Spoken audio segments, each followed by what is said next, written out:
Good evening. Thank you for joining class. My name is Ayshah Price, and we are talking about Microsoft PowerPoint today. Um, and what we're going to do is we're going to go over some of the command features in Microsoft PowerPoint so that way you have an understanding of the software. Okay, so everyone can see this. Yes, I see that you can see it. So this is just a sample template, honestly, that I utilized. So, one good thing they were talking about is that Microsoft PowerPoint has so many good templates. So, let me go here to File so you can see, right? So, I'm here at the home page. Okay, I'm gonna make sure you guys can see this. So, right. Okay, good. You can see it. All right. So, I am here at the home page for Microsoft PowerPoint, and I wanted to see if there are any other themes or things that I thought that I wanted to use. Okay. So, anytime you have a presentation, yes, you can either choose the blank presentation or you can go and pick one of the sample presentations here. And most of them are for PowerPoint, they're designed by the type of presentation. So some of them are training presentations. There's different types of presentations that you can pick. Right, so there's training ones. There's some that are public speaking. There's financing. There's so many different presentations, right, that you can pick, and different designs. And that's what I really like about PowerPoint. Okay, so I went ahead. So here you can see suggested presentations that are here. Okay. And they have, they're talking about different things and they're formatted in different ways.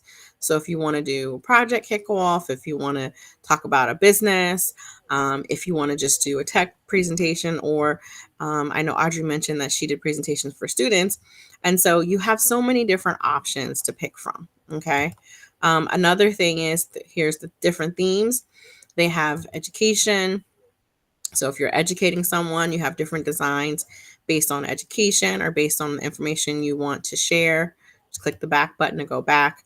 They have different charts and diagrams. So if you're presenting something that if you say you need to do an org chart, I use these for org charts a lot. Project milestones, I love this one. You can use it for different projects that you're working on. There's ones for family tree. There's so many different things. If you're having a wedding, if you're hosting an event, if you need to do some statistics and things of that nature, you can do a chart for that as well. Different diagrams that are here that you can pick. There's project analysis. There's one for chemistry. Um, triple helix, which is really cool. So there's so many different options in PowerPoint. Okay. And then if you need something for business, they have different presentations for business. Okay. That's what I really like about PowerPoint. Okay. And then diagrams, we talked about that already. There's another one I wanted to show you. Oh, infographics. Right. So you can input any graphics that you want in there. So they're already there. Okay. That's a good thing about it. So the design I picked was this one is because there was a presentation that I was looking at here. Okay. So mine is already here. I can go to the home screen and you can see all of your different presentations that are already here. Okay. And that's something that is helpful as well. So I went ahead, clicked on it, click create. Okay. Then when you see the create button and it opens up for you, all you really need to do, showing you what I want. Okay. So all you really need to do is go to that different design that you want and you can pick it. Okay. Another cool option is what they were talking about is you can see that it has some of the same menus that we talked about before. So you have your home menu. Your home menu is really your cut and paste. You can reuse slides. You can click a new slide. And you saw in the tutorial that when you click on a new slide, it will show you here up there for a new slide. It will show you different slides that are available that you can pick. Okay. I like that option as well. Okay. And then you can reuse a slide if you want. If you want to reuse the slide, you can. If you click on the design menu, there's different design slides that you can utilize. When you click on the design menu, you see that there's all these different designs that pop up. So that is a cool feature as well. And then if you want to do the transition of how you want your slides to appear, you can do that as well. So you can fade them out, right? You can have it white from one side to the other. You can split it. So there's different effects that you can pick um, in the features. Okay. Also, if you're interested, yes. Did you have a question? I do. As a teacher, um, how do you feel about people using those transitions? Oh, okay. So yeah, so I agree. Even as a teacher and also as a business person, um, I think that you have to be careful, right? You're saying that's a good point. Is when you're doing any type of animation and things of that nature, you can choose to like have it slide in and reveal or cut or do random bars. I don't think you should use too many. That's the rule we always talk about is, sometimes you want to time. For me, I use them to when I'm timing myself. If you ever noticed here, you guys can see this where I'm at right here. You can choose to do a sound or a no sound for it to come in. So if you say, for example, I did a reveal, you see there's a sound. You can choose it to have a sound or a no sound. You also can choose it to do a time limit, right? So you see here, I'm clicking on here duration. You guys can see that. And then you can apply it to the whole slide or you can apply it to certain slides. And so if you have a presentation and you know that you have a certain amount of time that you have to complete that presentation, then you want to make sure that you're timing your durations correctly. That happens a lot for me because as an educator, as a business owner, time is money and people don't want to sit there and look through a lot of animation. But I do think it's fun to do it, but I just don't think you should do too many of them. It's a good question. Um, Yes. And then animations. So here's the animation page. And I know Teresa was saying something like about that too. Animation, you can apply that as well. And you have to be careful, doing too much animation. All right. I agree with that completely. Slideshow. Your slideshow will give you an option to show the slides. Like, say, for example, you're presenting to someone, and we're going to go more in detail, but if you're presenting to someone, you can choose to present the slide from the beginning, from the current slide, or you can tell it which slide to go to.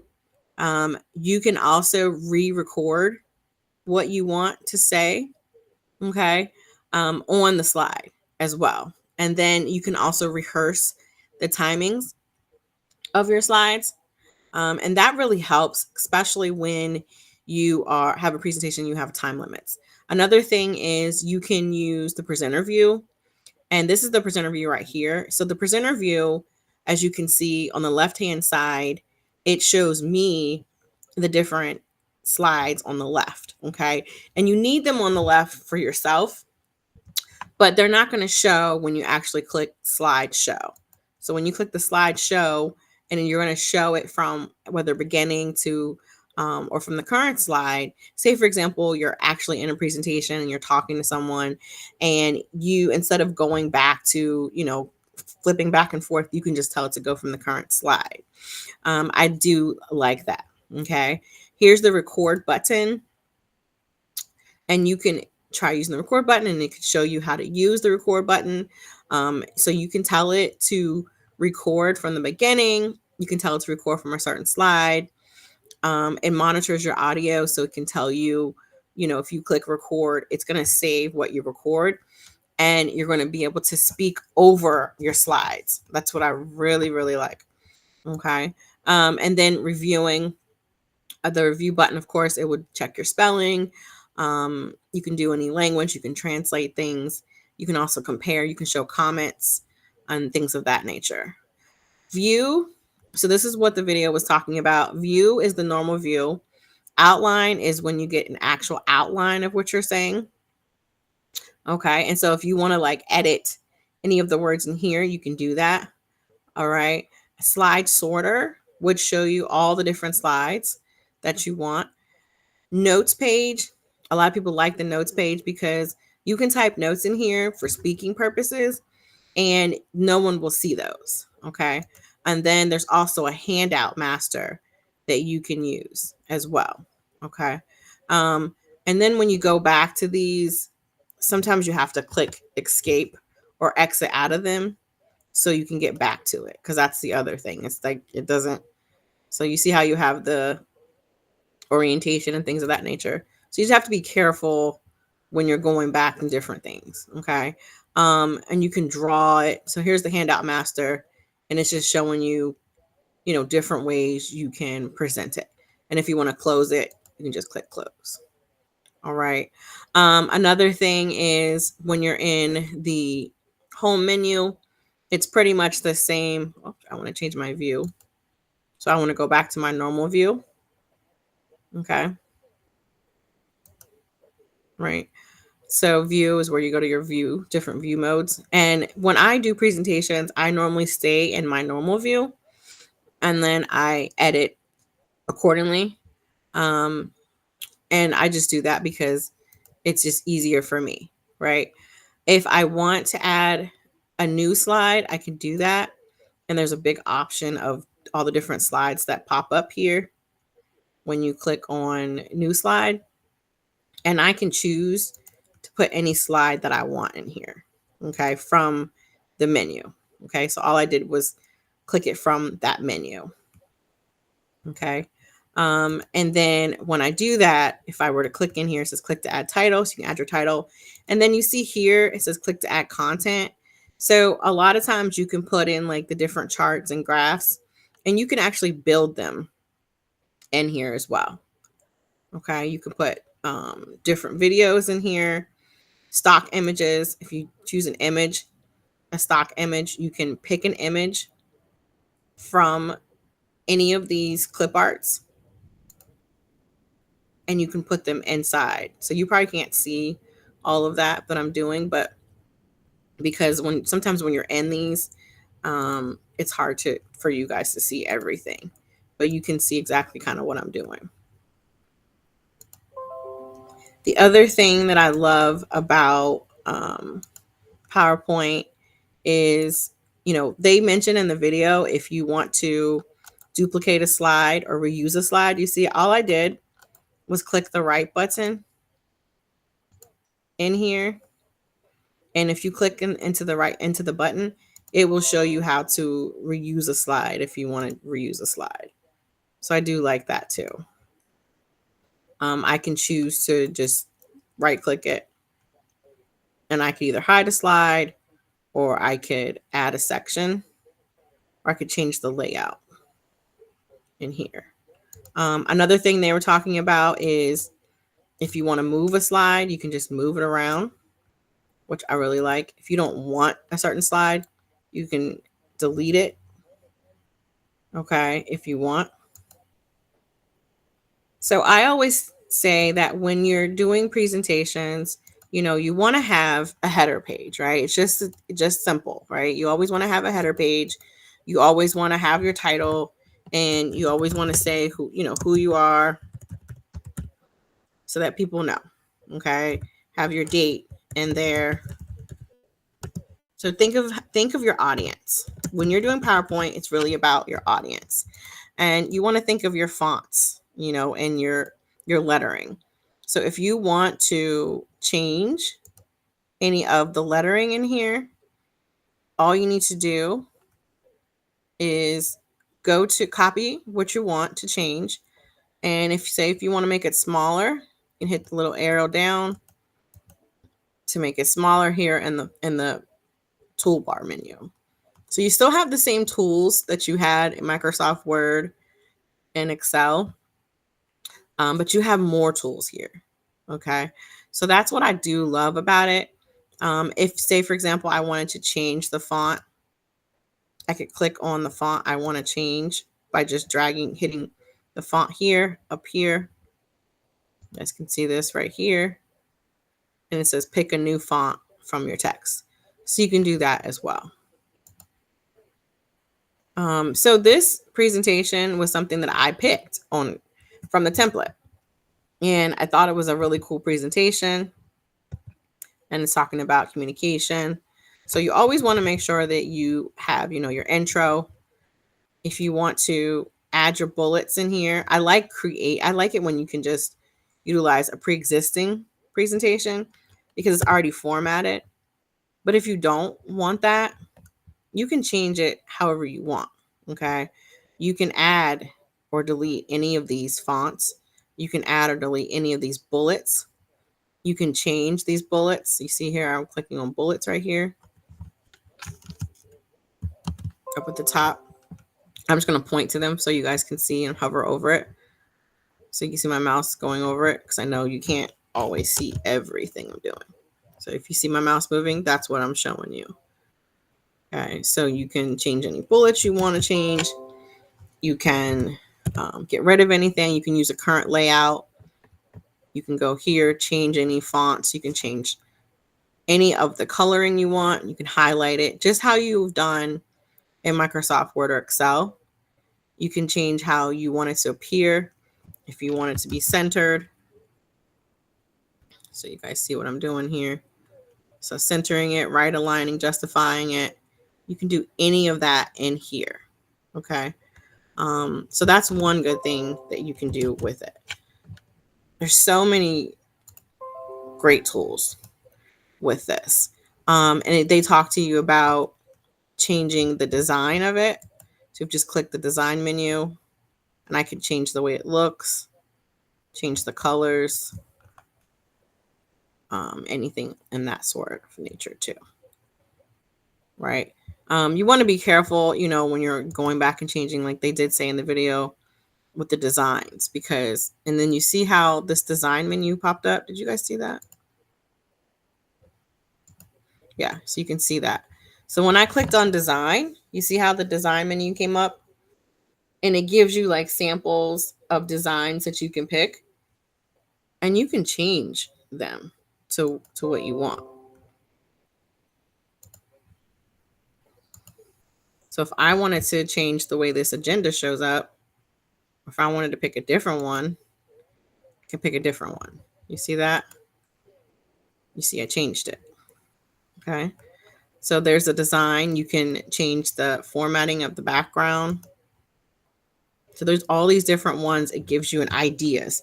Another thing I love, it does this where you can change how a slide appears, the way it looks. You can change like the formatting of it. So you can do arrows. You can do different boxes. I like to use this one as well when I do my agendas. Say you have like something that's going into explaining something, you're explaining something to someone else and you want to have different arrows. There's also one here that has like a different cycle, tells you, what you're going to do first, second, third, fourth, and fifth. So there's so many really nice tools in PowerPoint. Okay. Selecting visual aids. So you see here on the right hand side, you can see that how it popped up with different designs for me. And I can choose to pick one of these different designs if I want. Right. So I love that too, that it gives you suggestions when you're in the designer side of the tabs. And you just click design. And when you click design, it's going to pop, the design menu is going to pop up. Okay. And so see how it gives you different, I'm just clicking on different slides to see what the design menu comes up. Oh, I like this one. So this one came up and I said, oh, I want to pick that. Or this one comes up. And so it defines what you're trying to say, defines it a little bit more clear when you have different fonts and different charts and graphs. And as adults, I don't know. So I'm in adult education, right? Adult education is different than K through 12. So the way we process information as adults are different. We as adults, we need more visual clues. Okay. We need things to be highlighted. These are just rules about how we communicate as adults that we've learned throughout my career. And we go to a lot of training and we talk about how you need to do presentations. And adults they don't like to see a lot. When you're doing a PowerPoint presentation, you really don't want to see a lot on one page. And if you do have a lot, it's always good to have it in some type of format like this, like a chart or a graph, making bold. If something needs to be bolded, bold it. If it needs to be highlighted, highlight it. You can just highlight it with your mouse, and then you can change it to whatever you need to change it. As adults, we need to see things in color. I know we grew up thinking that we don't, but unfortunately, when you're teaching adults and when you are working and doing presentations, you can see the design tab up here. Okay, or you can change your background to different colors. You can do a solid background, a gradient background, or a pattern fill. Okay. So there's a lot of different tools that you can use. I keep saying that, but I'm just going to keep saying it because it makes it easier for you. Okay. Another thing is bullets. It's always important to have to bullet your information or to chart it out so that people can see it clearly. Having different boxes, different colors helps, different shapes, all of these different things. And so that's why I like that this gives you different options, right, to utilize. Okay. So those are some of the basics. And what you're going to do is I would like for you, we're going to come back. When we come back from break, we're going to go to break. When we come back from break, I want everyone to go and find a template that they would like to use. And we're going to create, say if you need to do a presentation, you can do that. But what I want you to do is create a presentation about, a vacation. Remember, at the beginning of class, we talked about a trip that we went to. So I would like you to do a PowerPoint about a vacation. If you're due for a vacation, this will be good for you to create one, or a place that you've been to before. And so all you're going to do is you're going to go to new. You don't use a blank presentation. I suggest going to these different themes, right? And picking a theme that will work best for you or a template that works best for you. Okay. And click on presentations, click on themes, and you can do that. So say, for example, I'm going to give you the option. Say, for example, you may want to do your PowerPoint presentation on, a trip that you're going to take, or you may want to do your presentation or an event that you're about to have. So I'm going to give you two different options. So that way, some people say, well, maybe I'm not going on a trip. And I don't want you to be upset and say, oh, I'm not going on a trip. I don't want to do it. I want you to do a presentation on something that's going to be interesting to you. So maybe you have an event coming up. Maybe you have to plan something. Maybe you're having a family reunion. Maybe you have a project that you have to do. So I want everyone to do that. We get back from break, and then we're all going to take time sharing and just going over, different steps on how to access the presentations and making sure that you are clear with how to utilize them. Okay. So let's do the break. Let's come back at 8, and then everyone's going to pick a template and they're going to do a presentation. They're going to start working on it on your own, and we're going to all be together. So that way, if you have any questions, you can just ask me any questions at that time, and you can start building your presentation. Okay. Practice doing some of the fonting, practice changing some things up, your backgrounds, the design features, and just look at how it functions. Copy and pasting, moving some slides around, inserting new slides, And so we could just do it together so you're not doing too much by yourself. Is that fair? Does that work? Okay. All right. Thank you guys. Have a good break. We'll be back in a few minutes. See you soon.